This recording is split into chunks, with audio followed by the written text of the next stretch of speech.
পরবর্তী স্টুডেন্ট দুইজন আমিনুল হক, আবিনা ইয়াসমিন, ক্লাস 7। তুমি দাঁড়াও।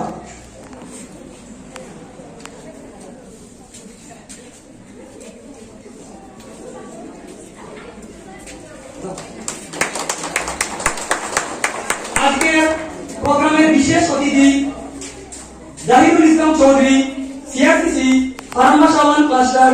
উনাকে বেইজ এবং গামছা এবং একটি কলম উপহার প্রদান করার জন্য আমি সপ্তম শ্রেণীর ছাত্র আমিনুল হক এবং ছাত্রী সাবিনা ইয়াসমিনকে আহ্বান জানাচ্ছি। পরবর্তী ছাত্রছাত্রী উমামা বেগম, জিয়াউর রহমান, ক্লাস 6। বিচারক মন্ডলীদেরকে বরণ করা হবে।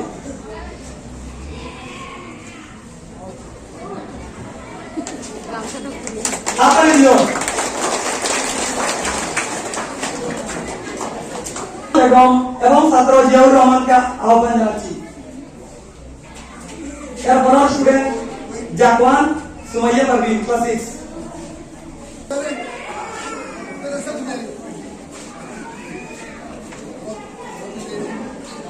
জুড়ে আকাই দিও। আমাদের আরেকজন বিচারক প্রসঞ্জিৎ চক্রবর্তী, অ্যাসিস্ট্যান্ট টিচার। আমি ষষ্ঠ শ্রেণীর ছাত্র জাকওয়ান আহমেদ এবং সুমাইয়া পারভিনকে আহ্বান জানাচ্ছি।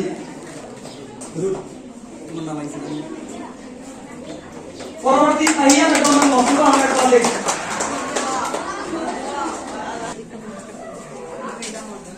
পরবর্তী স্টুডেন্ট রেহানা বেগম, খুশি এবং মাসুদ আহমেদ।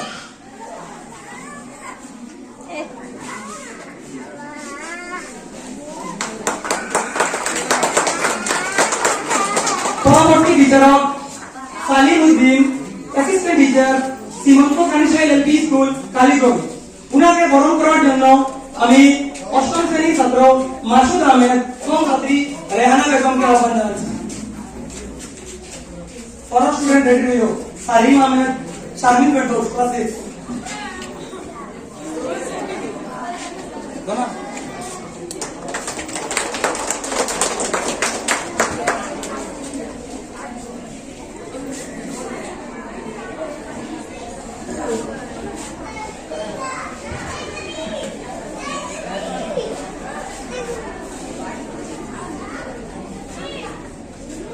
পরবর্তী বিচারক Shahidul Alam, PGT, department of physics, RGC memorial higher secondary school, কাঁচা। উনি আমাদের গ্রামের একজন নবনির্মিত নতুন শিক্ষক, যিনি হায়ার সেকেন্ডারিতে বর্তমানে পড়াচ্ছেন। উনাকে বরণ করার জন্য আমি ষষ্ঠ শ্রেণীর ছাত্র সালিম আহমেদ এবং ছাত্রী শারমিন ফেরদৌসিকে অনুরোধ করছি।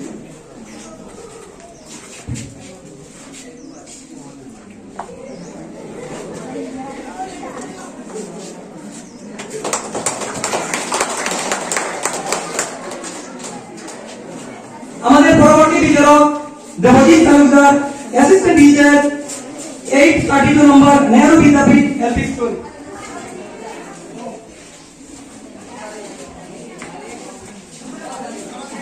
উনাকে বরণ করার জন্য আমি অষ্টম শ্রেণীর ছাত্রী কিসমত সুলতানা এবং ছাত্র অলি হোসেনকে অনুরোধ জানাচ্ছি। অলি হোসেন আইসিনি?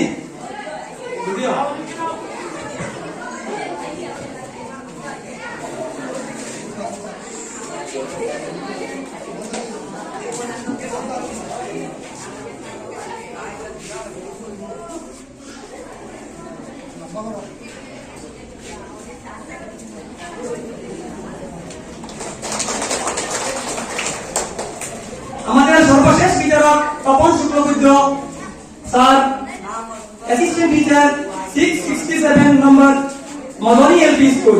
উনাকে বরণ করার জন্য আমি অষ্টম শ্রেণীর ছাত্রী সুহাদা বেগম চৌধুরী এবং ষষ্ঠ এবং সপ্তম শ্রেণীর ছাত্র রায়হান উদ্দিনকে অনুরোধ জানাচ্ছি।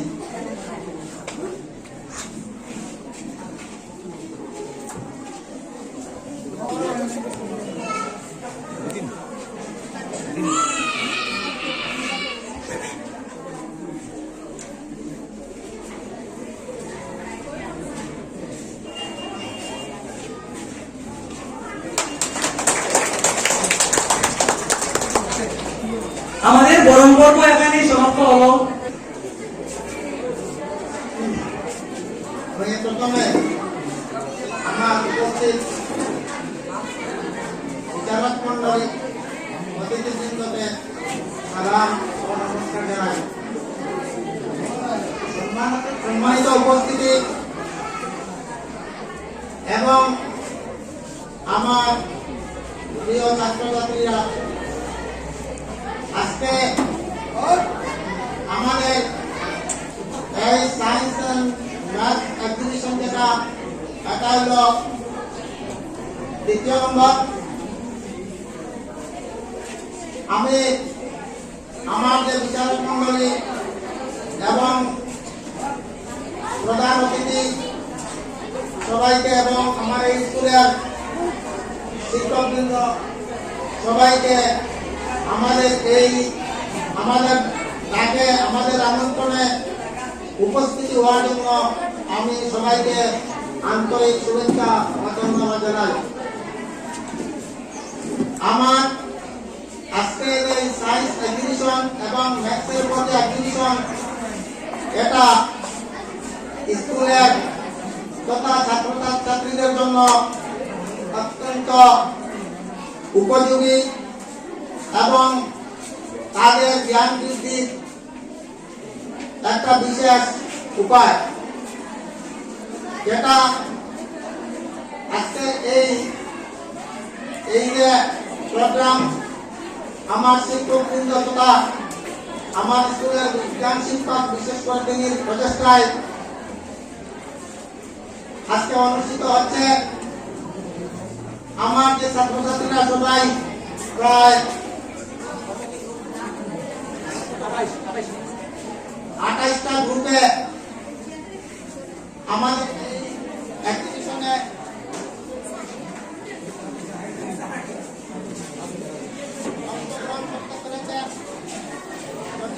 সেই সংখ্যা কম নেওয়া সম্ভব হয়নি, তাই আমরা গ্রুপ ভিত্তিক সবাইকে অংশগ্রহণ করতে সুযোগ দিয়েছি, যার জন্য তাদেরকে আমি আন্তরিক ধন্যবাদ জানাই। আর আমি বিশেষ না কিছু বলে সময় সংকীর্ণতা হেতু আমি আমার বক্তব্য এখানে শেষ করছি। ধন্যবাদ। Future. Thank you for being the force behind our momentum today.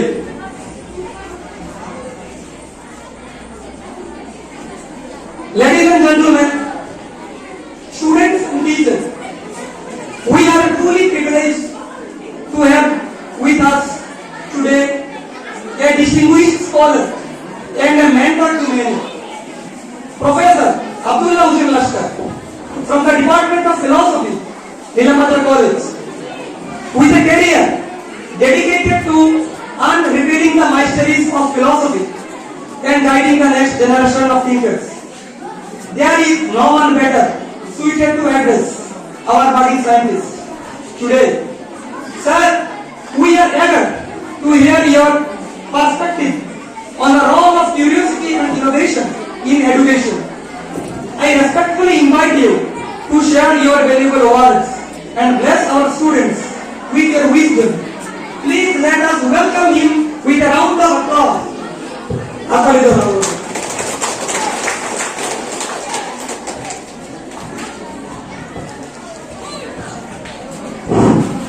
শ্রদ্ধাস্পদ অধ্যকার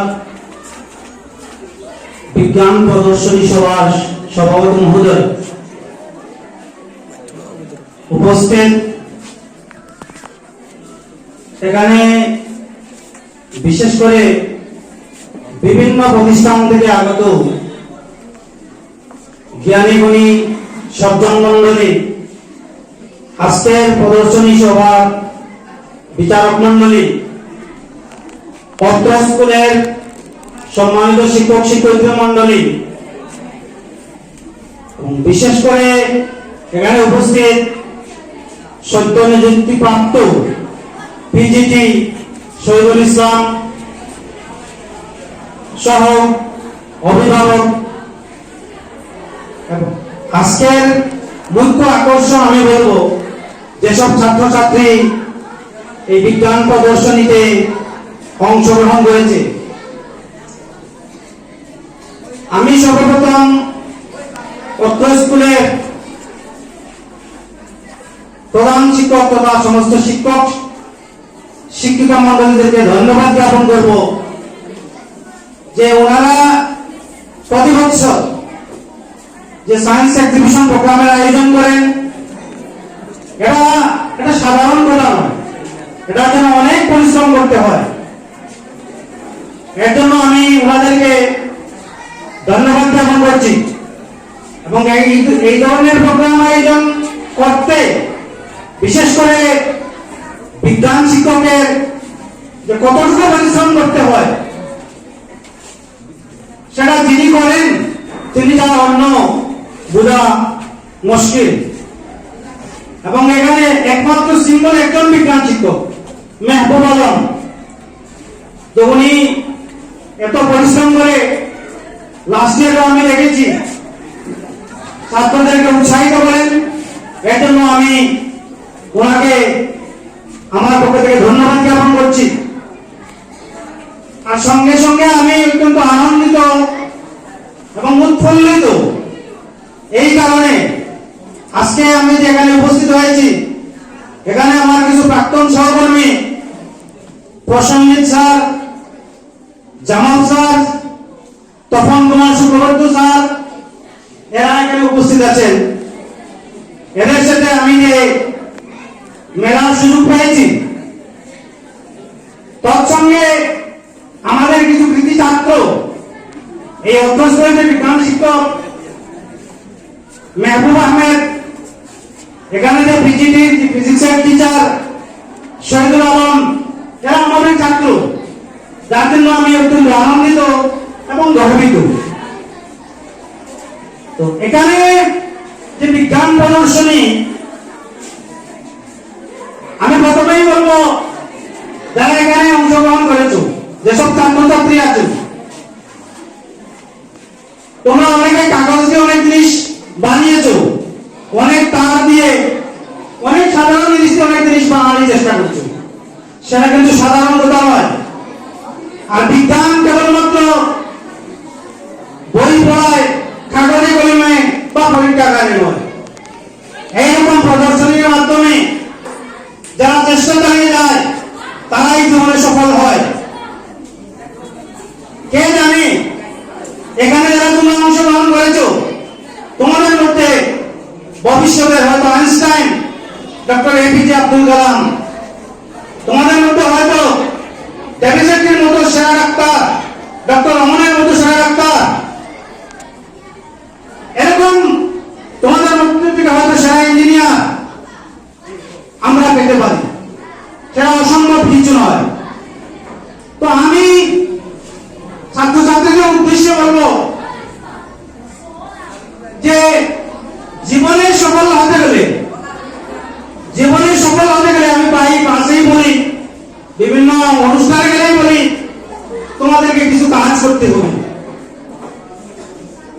তোমরা যেমন যদি অসফল হতে চাও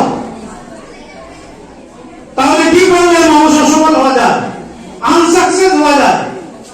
আমি বলবো যে যদি তোমরা ডোন্ট লিসেন, তোমরা শুনো না, ক্লাসে স্যাররা যখন কোন বক্তব্য দেন, স্যাররা যখন পড়ান, তোমরা মনোযোগ দিয়ে শোনো না। দ্বিতীয়ত ডোন্ট আস্ক, তোমরা কোনো প্রশ্ন করো না। স্যার যা পড়াবেন তোমরা বুঝো না বুঝো, নীরবে বসে থাকলে কোনো প্রশ্ন করবে না, সন্দেহ মনের মধ্যে থেকে গেল। তোমরা যদি ডোন্ট লার্ন, তোমরা যদি শিখো না, যেটা স্যাররা বলেন, যেটা মানে তোমাদেরকে শেখার জন্য বলা হয়, সেই শিখার অভ্যাস নাই, রেগুলারলি পড়াশোনার অভ্যাস যদি থাকে না। আর আরেকটি কথা বলবো, ডোন্ট হবে, তোমরা যদি কাউকে মানো না, স্যারদের কথা মানো না, মা বাবার কথা মানো না, বয়স্কদের কথা মানো না, এই চারটা জিনিস যদি তোমরা করো তাহলে তোমরা 100% অসফল হবে, 100% অকৃতকার্য হবে। এবার আমি বলবো তাহলে কৃতকার্য হতে হলে কি করতে হবে? কৃতকার্য হতে হলে তোমাদেরকে এই ডন্ট কথাটা উঠাতে হবে। ডন্ট যদি উঠাও তো কি হবে? যে তোমরা লিসেন, যেখানে যে পরিস্থিতিতে ক্লাসে যাও, যে কোনো প্রোগ্রামে যাও, যেখানে যাবে তোমরা মনোযোগ দিয়ে শুনবে, মনোযোগ দিয়ে শুনবে, কে কি বলছেন সেটা বোঝার চেষ্টা করবে। দ্বিতীয়ত, আজ প্রশ্ন করবে। তোমরা যতক্ষণ না পর্যন্ত বুঝো বারবার প্রশ্ন করবে।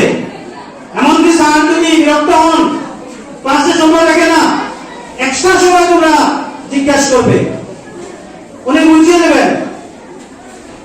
এবং মনে রাখবে, অনেকে মনে আসে যে আমি যদি প্রশ্ন করি অন্যরা মানে বোকা ভাববে, স্যার বোকা ভাববে, এরকম কিছু মনে আনবে না।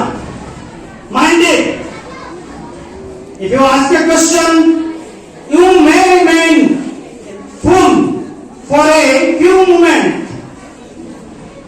And if you don't ask a question, you will remain a fool forever. তোমরা যদি একটা প্রশ্ন করো, সাময়িক কিছু মুহূর্তের জন্য তোমরা হয়তো সঙ্গের না বোকা ভাববে বা স্যার বোকা ভাবতে পারেন। কিন্তু তুমি যদি প্রশ্ন না করে সেটা না বুঝে দেখো, তাহলে সারা জীবনের জন্য তুমি বোকা থেকে যাবে। তাই তোমরা প্রশ্ন করবে, যতক্ষণ না পর্যন্ত কোন কনসেপ্ট ক্লিয়ার হচ্ছে প্রশ্ন করবে।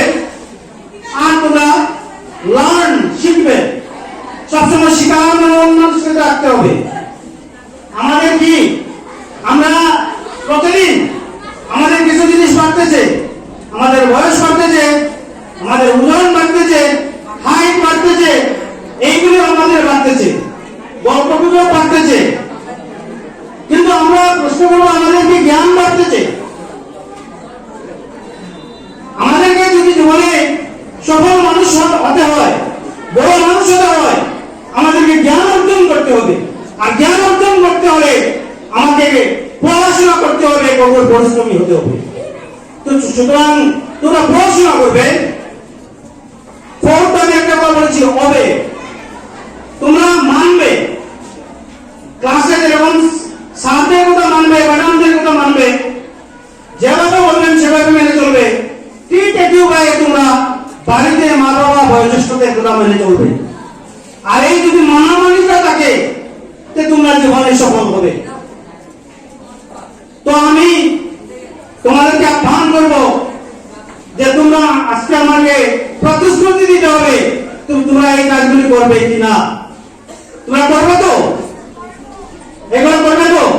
মনোযোগ দিয়ে শুনবে, প্রশ্ন করবে, না বুঝলে প্রশ্ন করবে, ডেইলি প্রশ্ন করবে, হ্যাঁ, এবং ওদেরকে মানবে। স্যার, ম্যাডাম এবং বয়োজ্যেষ্ঠ মা বাবা সবাইকে মানবে।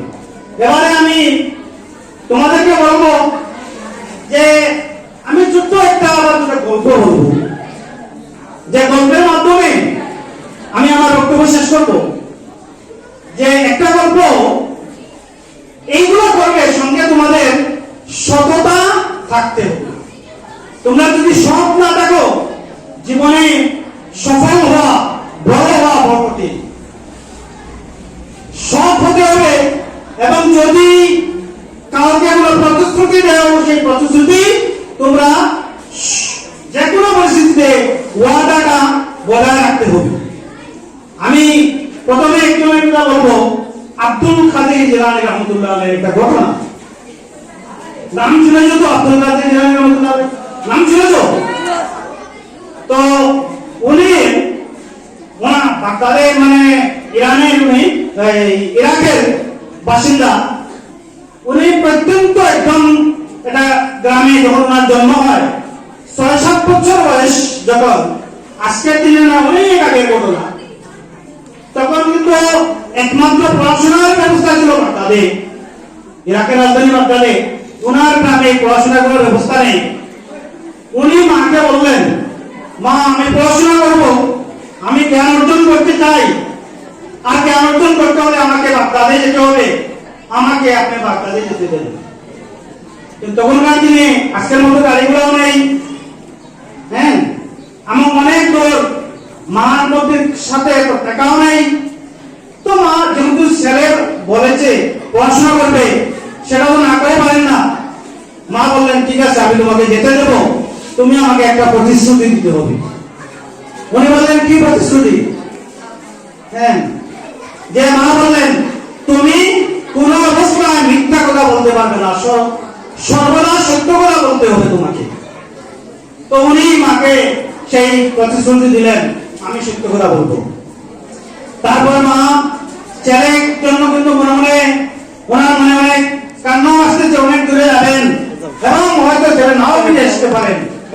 হ্যাঁ, তো জ্ঞান অর্জনের জন্য উনি দিচ্ছেন, উনি 40টা স্বর্ণমুদ্রা, এখন কোন মতো টাকা এই যে প্রচলন ছিল না স্বর্ণমুদ্রা, সেই 40টা স্বর্ণমুদ্রা সংগ্রহ করে ওনার যে কাপড় পরেছেন কাপড়ের ভিতরে সেলাই করে স্বর্ণমুদ্রাগুলো ঢুকিয়ে দিলেন। এবং তখনকার দিনে যাতায়াত করতে হতো উট এবং ঘোড়া ওগুলোর উপরে, উটের উপর দিয়ে কাফেলা বন্দী হয়ে যাত্রা শুরু করেছে। অনেক দূর যাওয়ার পর রাত্রি হয়েছে, জঙ্গলের মধ্যে সেখানে থাকতে হয়, যেখানে থাকতে হয় জঙ্গলের মধ্যে ওনারা থাকেন। তারপর আবার সকালবেলা যাত্রা শুরু করেন। এক রাত্রে বিরাট এক ডাকাতের দল মানে তাদেরকে আক্রমণ করলো এবং সবাইকে মারধর করে প্রহার করে যে স্বর্ণমুদ্রা যে সম্পদ যেগুলো আছে সেগুলো নিচ্ছে। একজন ডাকাত, উনি তো ছোট শিশু, হ্যাঁ, ওকে বললেন তোমার কাছে আছে পয়সা আছে? উনি বললেন আছে, হ্যাঁ আছে। ডাকাতটা অবাক হয়ে গেল, সবাইকে আমরা প্রহার করতেছি, ও দেখতেছে, হ্যাঁ, আবার ওকে জিজ্ঞাসা করার সঙ্গে সঙ্গে বলতেছে আমার কাছে হ্যাঁ স্বর্ণমুদ্রা আছে। ও মানে এই ওনাকে বললো ছেলেটাকে যে ও সবাইকে পিটানো হচ্ছে, প্রহার করা হচ্ছে, তুমি দেখতেছো? হ্যাঁ দেখতেছি। তো ওর মধ্যে একটা প্রশ্ন জাগলো, ও যেটা বললো ওদের প্রধান সর্দার যে ডাকাতদের সর্দারের কাছে নিয়ে গেল, নিয়ে বললো ডাকাত বললো তোমার কাছে আছে পয়সা? হ্যাঁ আছে। যে সবাইকে আমরা মারধর করছি, মারাত্মক ভাবে জিনিসগুলো নিচ্ছি, তুমি দেখতেছো? হ্যাঁ দেখতেছি। তো ডাকাত জিজ্ঞাসা করলো তাহলে তুমি কেন, তোমার কাছে তো পয়সা আছে আমরা দেখতে পাচ্ছি না, তুমি কেন বললে আছে এবং কোথায় আছে? উনি এই সেই সেলাই করার ভিতরে কাপড় থেকে বাইর করে দিলেন এবং উনি বললেন আমি কেন বললাম যে আমি বাড়ি থেকে আসার সময় আমার মা আমাকে ওয়াদাবদ্ধ করেছেন জীবনে আমি মিথ্যা কথা বলবো না, সর্বদা সত্য কথা বলবো। সুতরাং আমি যদি এখানে মায়ের খাওয়ার ডরে, হ্যাঁ, প্রহারের ডরে আমি যদি মিথ্যা কথা বলি, তাহলে মাকে আমি যে প্রতিশ্রুতি দিয়েছি সেই প্রতিশ্রুতি লঙ্ঘন হবে, মিথ্যার আশ্রয় নেওয়া হবে। সেজন্য আমি সত্য কথা বলেছি। সঙ্গে সঙ্গে সেই ডাকাতের সর্দার এবং ডাকাতের মনে একটা প্রশ্ন জাগলো, একটা ছোট শিশু মাকে প্রতিশ্রুতি দিয়েছে সে কখনো মিথ্যা কথা বলবে না, সর্বদা সত্য কথা বলবে, আর সেটার জন্য হ্যাঁ সে মরতেও প্রস্তুত তার সত্য কথার জন্য। আর আমরা এত বড় এত শক্তিশালী, আমরা স্বয়ং সৃষ্টিকর্তার কাছে আমরা প্রতিশ্রুতি দিয়েছি আমরা মানুষকে ব্যবহার করবো না, কষ্ট দেবো না, হ্যাঁ, মিথ্যা কথা বলবো না, কিন্তু আমরা রুল করতেছি, অমানসিক কাজ করতেছি। সঙ্গে সঙ্গে তারা সবাই যে ডাকাতের দল তারা প্রতিশ্রুতিবদ্ধ হলো এরকম আর ডাকাতের কাজ করবে না এবং যাদেরকে কেন মারধর করে সম্পদ দিয়েছিল সবাইকে ঘুরিয়ে দিয়েছে, কমা ভিক্ষা চেয়ে নিয়েছে। একটা ছোট শিশু ওর সত্যতার জন্য ওর জীবন বেঁচেছে এবং ওর সঙ্গে শত শত কাফেলা মানুষ সবার জীবন বেঁচেছে। সঙ্গে সঙ্গে ডাকাত তারা মূল স্রোতে এসেছে, বাবা মানুষ করেছে। তো আমি সেই কথাটা বলার অর্থ হলো যে তোমরা সব সময় যে কোনো সততা অবলম্বন করবে, জীবনে সফল হবে। আর সঙ্গে একটা জিনিস আমি বলবো যে তোমরা তো চেষ্টা করবে, আর যে চেষ্টার সঙ্গে সঙ্গে পরিশ্রম করবে, চেষ্টা করবে, তোমরা সৃষ্টিকর্তার নিকট, আল্লাহর নিকট, ঈশ্বরের নিকট দোয়া করবে, প্রার্থনা করবে আমি লক্ষ্য স্থির করেছি, হ্যাঁ, যে লক্ষ্যে পৌঁছার জন্য আমি যে চেষ্টা চালিয়ে যাচ্ছি, হ্যাঁ, আল্লাহ আপনি কবুল করেন, সৃষ্টিকর্তা আপনি কবুল করেন, আপনি যেন আমার লক্ষ্যস্থলে পৌঁছান। এবং তোমরা তোমাদের মা বাবাকে, বিশেষ করে মা বাবাকে বলবে তোমাদের জন্য দোয়া করতে। মা বাবা বা বয়োজ্যেষ্ঠ বা শিক্ষকদের দোয়া, হ্যাঁ, খুব বেশি ছেলেমেয়েদের ক্ষেত্রে কবুল হয়, মঞ্জুর হয়। আরেকটা শুনে বলবো, আরেকটা বলে আমি আমার বক্তব্য শেষ করবো, যে একবার ডক্টর রহমান একজন সেরা ডক্টর, উনি একটা বড় প্রোগ্রামে যাবেন কিনো পিতা হিসাবে বক্তব্য দিবেন, বড় বিশাল একটা প্রোগ্রামে। তো উনি ফ্লাইটে উঠেছেন। ফ্লাইট আকাশে ওঠার পর কি হয়েছে, খুব জ্বর তুফান এসেছে। কিছুক্ষণ পর যে এয়ার হোস্টেস যারা থাকে এরা ঘোষণা করেছে আপনারা সবাই ব্যাগ লাগান, ফ্লাইট চালানো সম্ভব হচ্ছে না, আকাশে বেশি জ্বর তুফান দিচ্ছে, পরবর্তী যে এয়ারপোর্টে ফ্লাইট ল্যান্ডিং হবে। সেই হিসাবে পরের যে এয়ারপোর্টে ফ্লাইটটা ল্যান্ডিং হয়েছে ওনার গন্তব্যস্থলে যাওয়া হয়নি, কিন্তু ওনাকে সেখানে যেতেই হবে। উনি পাইলটকে বললেন, রাগ করি যে আমি তো গুরুত্বপূর্ণ প্রোগ্রামে যাব, কি হলো ফ্লাইটটা আপনারা নিতে পারলেন না। উনি যখন কথা বলতেছেন আরেকজন ভদ্রলোক এসে ওনাকে বললেন, স্যার আমি আপনাকে চিনি, আপনি যে প্রোগ্রামে যাচ্ছেন বক্তব্য দেওয়ার জন্য, আমিও সেখানে আপনার বক্তব্য শোনার জন্য যাচ্ছি, কিন্তু আপনাকে সেখানে যেতে 3 ঘন্টার সময় যদি হয় বাইরেও কি আপনি যেতে পারবেন? একটা ট্যাক্সি হায়ার করে নেন আর আপনি সেখানে চলে যেতে পারবেন। তো উনি সেখান থেকে বাইরে হয়ে একটা ট্যাক্সি হায়ার করলেন, ড্রাইভারকে বললেন যে তুমি যত স্পিডে পারো সেখানে আমাকে সেই প্রোগ্রামে নিয়ে যেতে হবে এবং পয়সা নিয়ে নাও। ড্রাইভার রেডি, উনি উঠেছেন। কিছু রাস্তা যাওয়ার পর বিরাট আবার ঝড় তুফান এবং বৃষ্টি এমন ভাবে এসেছে, ড্রাইভার তো বলছে স্যার আমি তো আর যেতে পারছি না, রাস্তায় দেখা যাচ্ছে না, আমাদের গাড়ি ভেঙে যাবে, এরকম ডাক তুফান দিচ্ছে। তো উনি বলছেন তো আমাকে যেতেই হবে। তো ড্রাইভার কিছু জায়গায় গিয়ে বললো আগে আমাদেরকে প্রাণ বাঁচাতে হবে তারপর যেতে হবে, আমি আর পারছি না। আমি এই সাইডে একটা রাস্তার পাশে একটা ছোট ঘর, সে ঘরের সামনে গাড়িটা নিয়ে খাড়া করলো এবং বললো আপনি ঘরে ঢুকেন, আমি ঘরে আসছি। তো উনি ওনার ব্রিফকেসটা নিয়ে ঘরে ঢুকলেন, দরজাতে একটা ঠুকি দিলেন, ভিতর থেকে একটা আওয়াজ আসলো যে আপনি কে আসেন, ঘরে আসেন, দরজা খোলা। উনি দরজা খুলে ঘরে ঢুকলেন, দেখলেন একজন ভদ্র মহিলা একটা সাইডে একটা খাটের উপরে বসে উনি কি যেন প্রার্থনা করতেছেন, আর পাশে একটা ছেলে, ওরা 6-7-8 বছর একটা ছেলে শুয়ে আছে, মরা কেজি তাদের বোঝা যাচ্ছে না। তো উনি কিছু সময় বসলেন আর দেখলেন এই মহিলা ক্রন্দনরত কান্নাকাটি করতেছে। 10 মিনিট পর মহিলা যখন কান্নাকাটি বন্ধ করলেন, উনি মহিলাকে বললেন আপনি কেমন মহিলা? আমি একজন মানুষ আসলাম বিপদগ্রস্ত হয়ে, আমার সাথে কথা না বলে আপনি কি করতেছেন এখানে? আপনি কি মহিলা? তো মহিলা বলেন যে না আমি প্রার্থনা করতেছিলাম। বলে আপনি প্রার্থনা তো বাদে করতে পারতেন, আমি কি একজন অচেনা মানুষ এসেছি, আপনার ঘরের জিনিসও তো নিয়ে নিতে পারি। ওই মহিলা বলেন আমার ঘরে নেওয়ার মতো কোনো জিনিস নেই। তখন উনি বললেন ডাক্তার যে আপনি কি কান্নাকাটি করতেছেন? যে মহিলা বললেন আমি এই কান্নাকাটি করতেছি যে এই যে একটা ছেলে, সেটা আমার নাতি, ওর মা বাবা 5 বছর আগে গাড়ি অ্যাক্সিডেন্টে মারা গিয়েছে, আর এই নাতিটার এটা মারাত্মক দুরারোগ্য ব্যাধি হয়েছে। এখানে যত ডক্টর ছিল, পাশে যত হসপিটাল, সবকে আমি দেখিয়েছি এবং ফাইনাল ওরা বলেছে যে আপনার এই চিকিৎসা একমাত্র ডক্টর রমেন, দিল্লিতে ডক্টর রমেন স্যারের কাছে যদি যেতে পারেন, উনি সেই চিকিৎসা যদি করেন তে আপনার নাতি বাঁচতে পারে, আর না হলে আপনার নাতির মৃত্যু অনিবার্য। সঙ্গে সঙ্গে ডক্টর রমেন বুঝে গেলেন যে ওনার এত বাধা কেন, প্লেনের বাধা, গাড়িতে বাধা এবং সব বাধা কেন এসেছে। যে ওই যে মহিলা এখানে বসে অনবরত কান্না করে ঈশ্বরের নিকট, আল্লাহর নিকট প্রার্থনা করতেছেন, যে উনি বলছেন যে তুমি কি প্রার্থনা করতেছিলে? বলে আমি প্রার্থনা করেছিলাম আমার তো কোনো উপায় নেই, টাকা পয়সাও নেই, আমি সেখানে যেতেও পারবো না, যে আল্লাহ যেন আমাকে ডক্টর রমনের চিকিৎসার ব্যবস্থা আমার নাতি বাতিল করে দেন। সঙ্গে সঙ্গে উনি ডক্টর রমেন বললেন, আপনার দোয়া কবুল হয়েছে।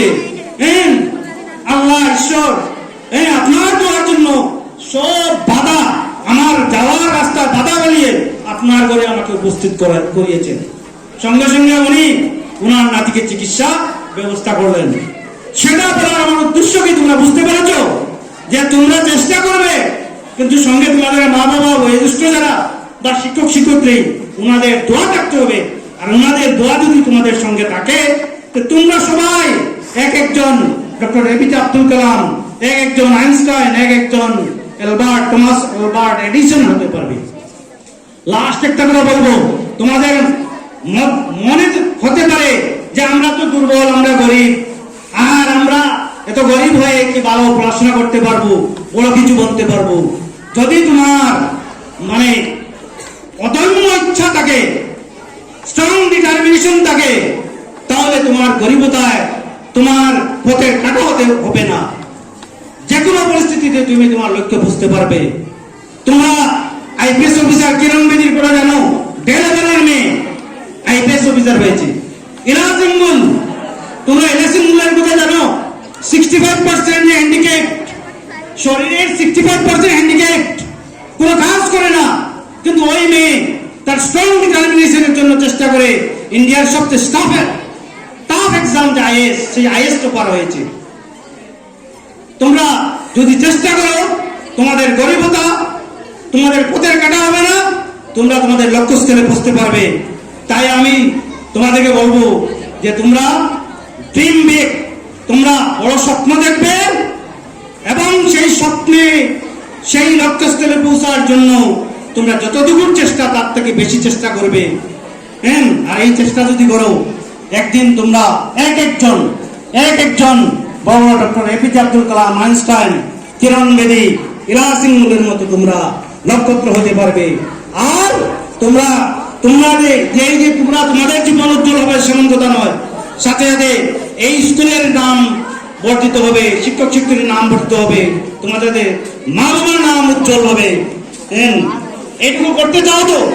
তোমরা নিজের জীবনকে উজ্জ্বল করে তোমাদের বংশের নাম উজ্জ্বল করতে চাও, তোমাদের এলাকার নাম উজ্জ্বল করতে তোমরা চাও কি চাও না? চাও কি?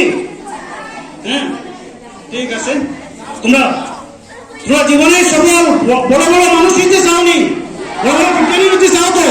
বড় বড় ডাক্তার, ইঞ্জিনিয়ার হতে চাও? তাহলে চেষ্টা করবে তোমরা অবশ্যই। এই বলে আমি আমার সংক্ষিপ্ত বক্তব্য এখানে শেষ করলাম। বিশেষ করে এখানের যে আয়োজক মন্ডলী, অর্থ স্কুলের শিক্ষক শিক্ষয়িত্রী, ওনারা আমাকে যে এখানে এনে কিছু কথা বলার সুযোগ করে দিয়েছেন, ওনাদেরকে ধন্যবাদ জ্ঞাপন করে আমার বক্তব্য শেষ করলাম। Thank you.